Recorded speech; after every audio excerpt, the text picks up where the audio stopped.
अध्याय 220 चुंबकीय अभिसरण सिंड्रोम। यह एक दुर्लभ समस्या है जो केवल चुंबकत्व तत्व वाले व्यक्तियों को प्रभावित करती है, और उनमें से भी यह विशेष रूप से मजबूत समानता वाले लोगों के लिए चिंताजनक है। समय के साथ उनका आंतरिक चुंबकीय क्षेत्र अस्थिर हो जाता है। धीरे धीरे लौह चुंबकीय सामग्री लोहा, निकल को आकर्षित और बांधता है। कोबाल्ट आदि पर्यावरण से, जो बाद के चरणों में उन्हें आंतरिक रूप से नुकसान पहुंचाता है। उस व्यक्ति ने मेरी स्थिति की जांच की और तुरंत महसूस किया कि मैं पहले से ही अंतिम चरण के करीब था। लेकिन मुझे पहले कोई परेशानी नहीं हुई थी या कोई लक्षण नहीं दिखे थे, और उस व्यक्ति ने कहा कि यह तत्व को नियंत्रित करने में मेरी विशेषज्ञता के कारण था। एक तरह से, जब मुझे इसका कारण पता चला तो मेरी प्रतिभा मेरे लिए अभिशाप बन गई। बेला के शब्द हवा में लटक गए। उसकी हालत का बोझ उन दोनों पर पड़ा, मानो माहौल ही गाढ़ा हो गया हो। वह उदास और थोड़ी उदास लग रही थी, धीमे स्वर में फुसफुसाए। एवलिन अवाक होकर अपनी बहन की ओर देखती रही। उसकी छाती कड़ी हो गई, मानो बेला के शब्दों का भार उसे कुचल रहा हो। जीवन में पहली बार ये सारी जानकारी सुनकर एवलिन हैरान रह गई। उसे इस बात का एहसास भी नहीं था कि उसकी बहन इतने लंबे समय से ऐसी चीजों से पीड़ित थी। मैं कैसे ध्यान नहीं दे सकता था? मैंने ये कैसे नहीं देखा? मैं कैसे नहीं जान सका? फिर ये लक्षण अभी ही क्यों प्रकट हुए? वह बेला से पूछने के अलावा कुछ नहीं कर सकी। खैर, उस व्यक्ति ने इसे कुछ हद तक दबाने में मेरी मदद की, या इससे भी अधिक समस्या का अस्थायी समाधान निकाला, जिसके कारण मेरी हालत खराब हो गई। अन्यथा मैं अंत तक पूरी तरह से अनजान रहता। हालांकि स्थिति को दबा दिया गया था, लेकिन हाल ही में यह और भी उग्र हो गई है। उग्र, उसके अंदर एक तूफान की तरह जिसे रोका गया था, लेकिन अब वह मुक्त हो रहा है।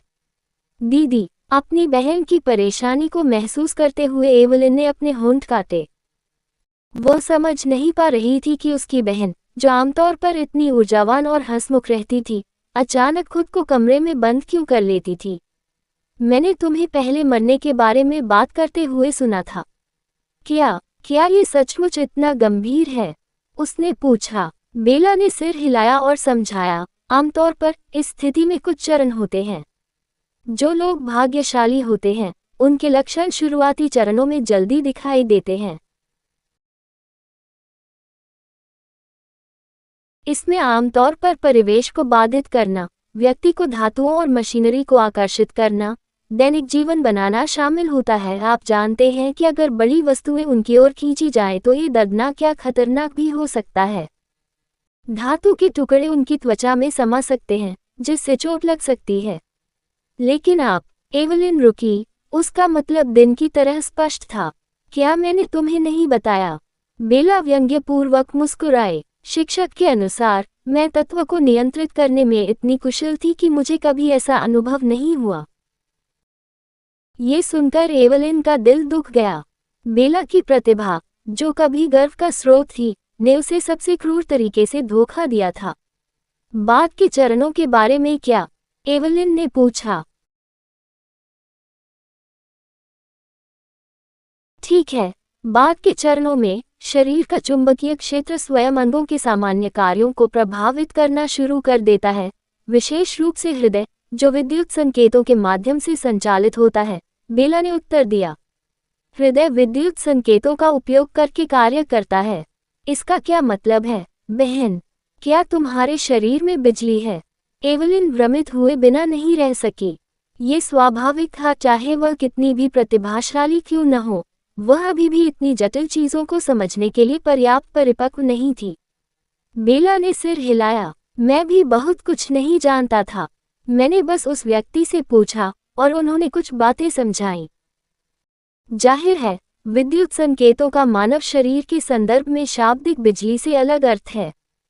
मैं इसे आपको समझाने की कोशिश कर सकता हूँ, लेकिन आपके लिए बेहतर होगा कि आप पहले बुनियादी बातों का अध्ययन करें। मुझे केवल इतना पता है कि उस व्यक्ति को धन्यवाद जिसने मेरी स्थिति को विस्तार से समझाया। आप सही हैं। हमें जितना संभव हो सके हमारे शरीर के साथ क्या हो रहा है इसके बारे में गहराई से जागरूक होना चाहिए।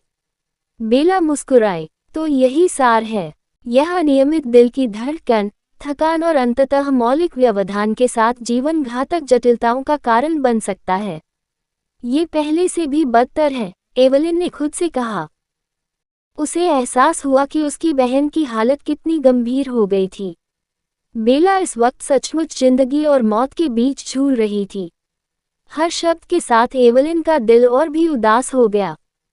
स्थिति की गंभीरता अंततः कम होती जा रही थी। अपनी बहन को खोने का ठंडा डर उसके चारों ओर एक बुराई की तरह कस रहा था। इलाज के बारे में क्या? शिक्षक ने इसके बारे में क्या कहा? एवलिन ने सबसे महत्वपूर्ण मुद्दे को संबोधित करते हुए पूछा। अभी उन्हें किसी भी चीज से पहले उसकी बहन को इस स्थिति से ठीक करना था।